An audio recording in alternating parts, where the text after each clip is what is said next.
2 ദിവസം മുമ്പ് എൻ്റെ ഒരു വോയിസ് വൈറലായിട്ടുണ്ടായിരുന്നു. മൈസൂരിൽ വെച്ച് ഒരാൾ മരണപ്പെട്ട് ഇതുവരെ ആളെ തിരിച്ചറിയാൻ പറ്റിയിട്ടില്ല എന്ന് പറഞ്ഞിട്ട്. അപ്പോൾ വോയിസ് ഇട്ട ആൾ ഞാനാണ്. എൻ്റെ പേര് മുസ്തഫ എന്നാണ്. എൻ്റെ നാട് സുള്ളിയ എന്ന് പറയുന്നിടത്താണ്. ഞാനിപ്പോൾ ഉള്ളത് ഈ മൈസൂരാണ്. അപ്പോൾ ഈ സ്ഥലത്താണ് ബോഡി കിട്ടിയത്. ഈ കാണുന്ന സ്ഥലത്താണ് ബോഡി കിട്ടിയത്. അപ്പോൾ ഇതിലിങ്ങനെ ഒഴുകിയിട്ട് വന്നു എന്നാണ് ഇവിടുത്തെ ലോക്കൽസ് പറഞ്ഞത്. അപ്പോൾ ലോക്കൽസ് പറഞ്ഞ ഒരു പെണ്ണുങ്ങളാണ് ആദ്യം കണ്ടത്. അപ്പോൾ ആ പെണ്ണുങ്ങൾ ഒച്ച വെച്ചിട്ടാകുമ്പോൾ ഒഴുകി വന്നതിനെ ഇവിടുന്ന് പിടിച്ചിട്ട് ഇവിടുന്നാണ് സൈഡാക്കിയത്.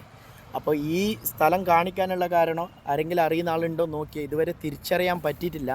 ഇന്ന് വേറെ ഒരാൾക്കാർ വന്നിട്ടുണ്ടായി ഇങ്ങനെയാണെന്ന് പറഞ്ഞിട്ട്. അവരുടെ ആളല്ല, ഐഡൻറ്റിഫൈ ചെയ്യാൻ പറ്റിയിട്ടില്ല. അപ്പോൾ ഇന്നേക്ക് ഈ സംഭവം നടന്നത് 3-ാം തീയതിയാണ്.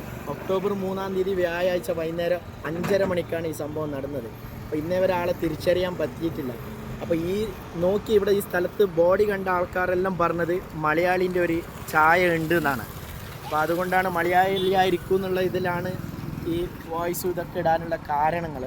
അപ്പോൾ ഈ സ്ഥലമായിട്ട് മലയാളികൾ ബന്ധപ്പെടാനുള്ള ഒരു ഇത് സാധ്യതയുള്ളൂ. ഇവിടെ പച്ചക്കറി മാർക്കറ്റ് ഉണ്ട്. ഇവിടുന്ന് പച്ചക്കറി കേരളത്തിലോട്ടെല്ലാം പച്ചക്കറി പോകും. പക്ഷേ ഇവിടെ കോളേജോ കാര്യങ്ങളോ ഇല്ല. അപ്പോൾ കോളേജ് കുട്ടികളൊന്നും ഇല്ല.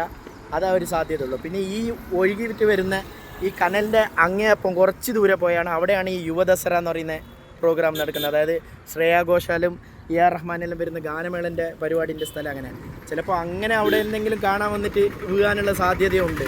എന്തായാലും ആരും തിരിച്ചറിഞ്ഞിട്ടില്ല ഇതുവരെ. ആരെങ്കിലും അറിയുന്ന ആളുണ്ടെങ്കിൽ എന്നെ കോൺടാക്റ്റ് ചെയ്യുക. എൻ്റെ കോൺടാക്റ്റ് നമ്പർ 8892606282. ബോഡി ഇപ്പോൾ ഉള്ളത് മൈസൂർ ഗവൺമെൻറ് ഹോസ്പിറ്റലിൽ മോർച്ചറിയിൽ വെച്ചിട്ടുണ്ട്. ഇന്നേക്ക് 3 ദിവസമായി. ഇനി 2 ദിവസം കൂടി നോക്കുള്ളൂ. 2 ദിവസം കഴിഞ്ഞിട്ട് അവർ അത് ക്ലിയർ ചെയ്യുമെന്നാണ് പോലീസുകാർ